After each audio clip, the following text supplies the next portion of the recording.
Guys good afternoon. কেমন আছে সবাই? আশা হচ্ছে ভালো আছে। শম্পা লাইফস্টাইল ব্লগে তোমাদের অনেক অনেক স্বাগত। ব্লগটা ভুলে গিয়েছি আজকে যে ব্লগ করতে হবে, ঠিক আছে, মনে পড়লো তাই আমি যে না অনেক বেলা হয়ে যাচ্ছে, ব্লগটা শুরু করি। তো এখন বাজে 12টা, একদম 12টা, ওই জন্য গুড আফটারনুন বললাম। আর হচ্ছে বেশি কিছু করব না, কারণ দাদুকে তাড়াতাড়ি খেতে দিতে হবে। মাছ আছে, মাছের ঝোল, আর ভাত করবো, আর কিছু করব না। আমি আবার বেরোবো, আশেপাশে রিলেটিভদের বলা হয়নি, বলতে যাব। তো আর কি বৃষ্টি শুরু হয়েছিল, এখন একটু হালকা রোদ উঠেছে। তো যদি বৃষ্টি না পড়ে, রান্নাবান্না করে খাওয়া দাওয়া করে যদি দেখি যে বৃষ্টি পড়ছে না, তাহলে বেরোতে পারবো, আর বৃষ্টি পড়লে তো বেরোনো হবে না। এই যে কি, এটা কি মাছ? রুই মাছ না কাতল? কাতল মনে হচ্ছে না, মাথা দেখে কাতল মাছ। তো বেশি নেই, 8 পিস মতো আছে, ঠিক আছে। 8 পিস না, 7 পিস এরকম হয় নয়। তো মাছের ঝোল করব বেগুন আলু দিয়ে। আর কালকে জুথি এটাতে পাঁপড় ভেজেছিল, তো এই কড়াইটাতেই ভাবছি, তেলের কড়াইটাতে মাছ রান্না করে নেব। ফ্রিজে সবজি আছে, করলে হবে, কিন্তু সময় পাচ্ছি না। জানোই তো, বাড়িতে একটা অনুষ্ঠান লাগলে না অনেক কাজ কাম থাকে। এদিকে হচ্ছে বাথরুমে যে বালতিগুলো ব্যবহার করি, ওগুলো তো এত আয়রন পড়ে না জলে, যে কি বলবো। মাঝে মধ্যেই হারপিক দিয়ে দিয়ে না পরিষ্কার করি। তো একটা বালতি এখন আমি একটা করে বালতিগুলো হারপিক দিয়ে মাখিয়ে রাখছি কিছুক্ষণ, তাহলে ভালো পরিষ্কার হয়ে যাবে। তো সব মানে ফাঁকে ফাঁকে করতে হচ্ছে। পাপোশগুলো যে কেচে দেব, তো দেখো রোদই তো ওঠে না, থেকে থেকে বৃষ্টি। এখন কেচে দিলে তাহলে আবার শুকাবে না, আর হচ্ছে না কাচলেও হয় না, বাড়িতে একটা অনুষ্ঠান থাকলে না। আর আমার তো ডবল এক্সট্রা নেই। কত করব বলো, সংসারের কত করব জিনিস। তো এখন যদি কেচে দিই তো শুকাবে না, জানো তো। আর তো হাতে 2 দিন মাত্র সময়। আজকে আর মানে শুক্রবার আর শনিবার, আজকে দিন তো চলেই গেল। তো এই জন্য টেনশন হচ্ছে। তো পাপোশগুলো না কাচলে ভালো লাগে, লোকজন আসবে। আর হ্যাঁ, এদিকে আম দিয়ে গেল দাদা। এখন দেখো, এই আমগুলো হচ্ছে রাখাল ভোগ, কাঁচা আছে, রাখলে পেকে যাবে ঘরে। তো আর মনে হয় 5 কিলো আম হয়ে যাবে এখানে, অনেক বড় বড় সাইজ। তিতলি আর জুথি ওপরের ঘরটা, ওরা 2 বোনের ঘর, তো ওই ঘরটা পরিষ্কার করছে। আর তিতলিকেও না স্কুল পাঠাতে পারছি না এই বৃষ্টির জন্য, জুথিও যেতে পারছে না বৃষ্টির জন্য। এত বৃষ্টি হচ্ছে না, আর সকালের সময়টাই বৃষ্টি। 2 দিন থেকে স্যারও পড়াতে আসতে পারছে না বৃষ্টির জন্য। আরও সব আছে স্টুডেন্টরা, ওরাও আসতে পারছে না, তো স্যারও আসতে পারছে না বৃষ্টিতে। আজকে বিকালে পড়ানোর কথা আছে, দেখা যাক কী হয়। তো আমি রেডি, ছোটো ফ্যান অফ করে দে। আমি রেডি হলাম, ঠিক আছে। আজকে আমি এত কাজের চাপ হয়ে গেছে, ঠিক মতো না আমি ব্লগ করতেই পারিনি। আসল কথা কি বলতো, মানে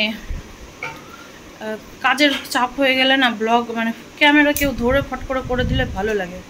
তো যাই হোক, এই যে স্নান করলাম, 4টার দিকে আমি স্নান করলাম। স্নান করে চুলটাকে পুরো ড্রাই দিয়ে শুকিয়েছি। রান্না করে ভাত খেয়ে নিয়েছিলাম, ঠিক আছে। খিদে পেয়েছিল, আর অনেক কিছু পরিষ্কারের ব্যাপার ছিল, তো যেগুলো স্নান করে করা যাবে না, আর স্নান না করলে খেতে ইচ্ছে করে না। তো যাই হোক, এখন হচ্ছে আমি বেরালাম। বেশ অনেক কয়টা বাড়ি আমাকে বলতে যেতে হবে। তো তিতলিকে নিয়ে যাচ্ছি, জুথি যেতে চাইছিল, আমি বললাম দেখ অনেকক্ষণের সময় লাগবে, আর তোর বাচ্চাকে তখন নিয়ে যেতে হবে। আর বৃষ্টির দিন, কখন যে বৃষ্টি শুরু হয়ে যাবে বলা মুশকিল। তো আজকে একটু হালকা হালকা রোদ উঠেছিল।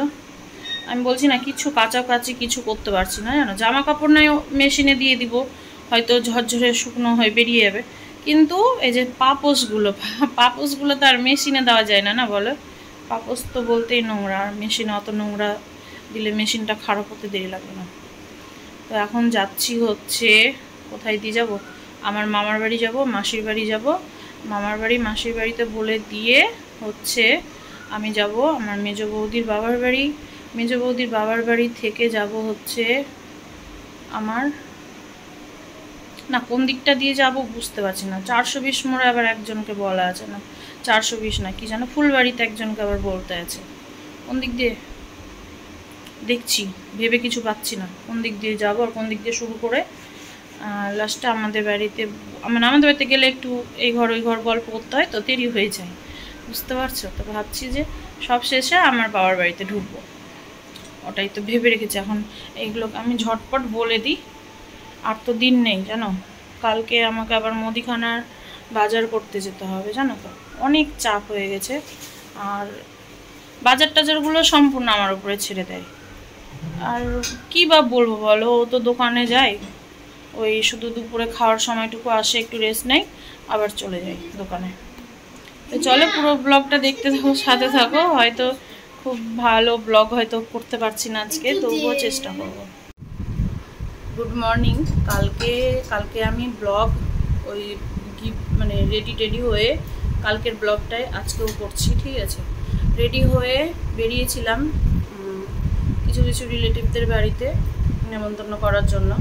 আমি নেমন্তন্ন করা যখন কমপ্লিট হয়ে গেল, আর শুরুও হয়েছিল প্রচুর পরিমাণে বৃষ্টি, যার জন্য আমার একটু আসতে রাতও হয়ে গিয়েছিল। তো যাই হোক, সব শেষে আমার বাবার বাড়িতে বলে যখন আমি বাড়ি আসছি, তো দাদা তখন হট করে ফোন করে বলল যে শম্পা, দিনটাকে না পিছিয়ে দিতে হবে। আর কেন বলছে যে আমরা তো এটা হট করেই করেছি, আর আমাদের প্যান্ডেল বুকিং করা হয়নি এখন। আর দিদুনের মুখে ভাত পড়ছে, অন্নপ্রাশন পড়ছে হচ্ছে রবিবার, এই রথযাত্রার দিন। তো রথের জন্য তোমার প্যান্ডেল বেশিরভাগ বুকিং হয়ে গিয়েছে, প্যান্ডেলই নেই। তো বলছে কোনো মতেই আমরা সেদিন প্যান্ডেল করে দিতে পারবো না দাদা। প্যান্ডেল না হলে এবার দেখো আমাদের বলতে না মানে মানুষও বেড়ে যাচ্ছে। তো এবার হচ্ছে ব্যাপারটা যে অতগুলো লোকজন, আমার তো বাড়ি এমনিতেই ছোট, তো অতগুলো লোকজনকে তো আমি আর এই ছোট জায়গার মধ্যে খাওয়া দাওয়ার ব্যবস্থা করানো যাবেই না। পাশে আমাদের ফাঁকা জায়গাটা আছে, এখন বর্ষার সময় তো একটু জঙ্গল হয়ে গিয়েছে। তো ভেবেছিলাম যে লোক দিয়ে ওই জায়গাটা পরিষ্কার করিয়ে নিয়ে তারপরে প্যান্ডেল করা হবে। আর জানি না কেন বৃষ্টিও ছাড়ছে না, বুঝেছো? বর্ষার মধ্যে পড়ে গিয়েছে দিদুনের অন্নপ্রাশন। এবার হচ্ছে দিদুনের এটা 7 মাস চলছে, মেয়েদের তো 7 মাসে দেয়, আমি জানি না কাদের কেমন কি কখন দেয়। তো আমার মেয়েদের 7 মাসে দিতে হয়, এটাই জানি। তো এই দেখছো, দেখো তো হচ্ছে 9 মাসে আবার ভাবছি যদি দাঁত বেরিয়ে যায়, দাঁত বেরিয়ে গেলে দিতে হয় না। আর দেখো এই জিনিসটা তো আমরা আর পাবো না। তো ওর বাবা তো বলছিল, দাদুর কথা বলছি, তো যে এক কাজ করো, জন্মদিন আমরা করব, মুখে ভাতে একটু প্রবলেম হয়ে যাচ্ছে টাকা পয়সার। তো আমি বললাম দেখো জন্মদিন তো বারবার আসবে, না হলেও নিজেদের কয়েকজনকে ডেকে একটা ছোট্ট অ্যারেঞ্জমেন্ট করা যেতে পারে। তো বললো যে ঠিক আছে, তারপর রাজি হলো। তো যাই হোক, এবার তো জানোই আমি কয়দিন মানে 2 দিন ধরে সবকে বলে বেড়াচ্ছি। এবার সবকে বলে এসে জানো মনটা এমনভাবে খারাপ হয়ে গেল যে প্যান্ডেলের জন্য আমাদের সেই দিনটা ক্যান্সেল করে দিতে হচ্ছে। আমি কথা বলছি তো, তুমি অত কেন বাবারে। তো যাই হোক, এখন কি আর করা যাবে বলো, কোনো তো উপায় নেই। তো এখন প্যান্ডেলের জন্য আমাদেরকে দিতে হচ্ছে। লজ আছে, তো লজ না অনেক ভাড়া পড়ে যাবে, বুঝতে পেরেছো, অনেক টাকা পড়ে যাবে।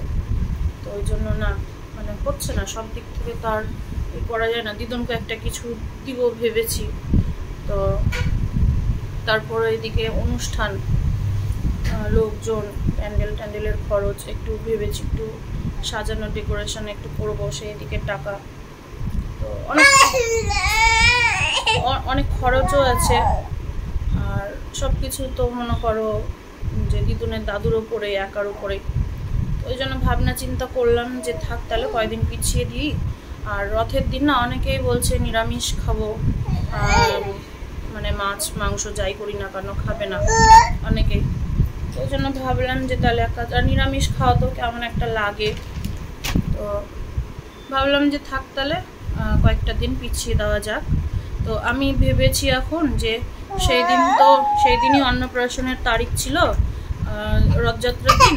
তো ভাবছি যে একটু অল্প করে পায়েস করব, লক্ষণ মানে ওটা একটা।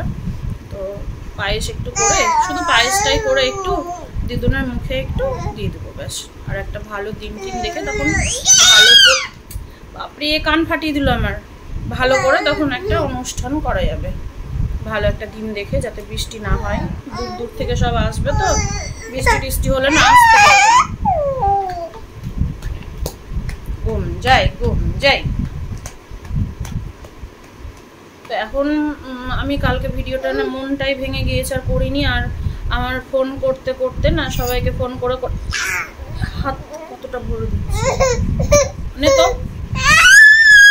আমাকে ডাকছে দেখো, ফোন করে করে বলতে অনেক রাতও হয়ে গিয়েছিল। আর কি ভিডিও করবো, ওই জন্য আর করিনি। এটাই বলার ছিল। তো তোমাদেরকে না জানালে তো আমার খারাপ লাগে না। তো চলো, ব্লগটা তাহলে আজকে এখানেই শেষ করছি। আবার আমি যে আজকের ব্লগটা যে শ্যুট করতে পারিনি, একটু বাজার গিয়েছিলাম, বাজার থেকে আসলাম, তার মধ্যে যে দিদুনকে দেখতে হচ্ছে, দিদুনকে খাইয়ে দাইয়ে এখনই উঠলাম। ওই জন্য আমার সকালের ব্লগটাও সকাল থেকে ব্লগ শুরু করি, সকাল থেকে ব্লগ শুরু করতেও দেরি হয়ে গিয়েছে। তো আবার এখন থেকে ব্লগ শুরু করব। তো তার আগে এই ব্লগটা শেষ করে দিই। সবাই ভালো থেকো, সুস্থ থেকো, সাবধানে থেকো। দেখা হবে আবার নেক্সট কোনো ব্লগে। আজকের মতো টাটা, বাই বাই।